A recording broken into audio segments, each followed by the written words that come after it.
बिहारमधून एक अजब प्रेमाची गजब कहाणी समोर आलेली आहे। ही प्रेम कहाणी ऐकून तुम्हालाही धक्का बसेल। काही लोकांनी याला मॉडर्न प्रेम कहाणी देखील म्हटलेलं आहे। व्हिडिओ नक्की काय तो पुढे बघा। चॅनलवरती नवीन असाल तर जरूर सबस्क्राइब करा।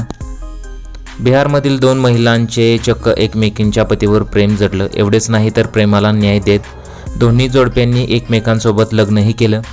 धक्कादायक बाब म्हणजे यात एकालाही 4 तर दुसऱ्याला 2 मुलं आहेत। दोन्ही महिला एकमेकींच्या नवऱ्याच्या प्रेमात पडल्या होत्या। यानंतर दोघांनी नवऱ्याची अदलाबदली करून मंदिरात लग्न केलं।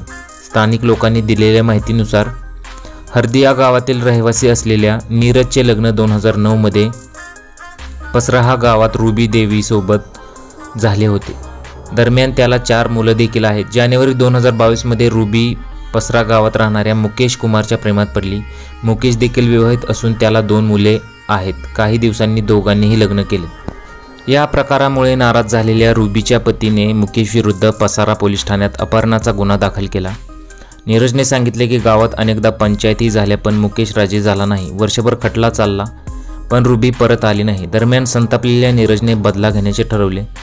त्याने मुकेशच्या पत्नी रुबीला फोन केला। मुकेशच्या पहिल्या पत्नीचे नाव देखील रुबी आहे। नीरज आणि रुबी यांची आठवड्याभर चर्चा सुरू होती। दरम्यान रुबीही नीरजच्या प्रेमात पडली आहे। यानंतर रविवारी 18 फेब्रुवारी रोजी दोघांनी मंदिरात लग्न केले।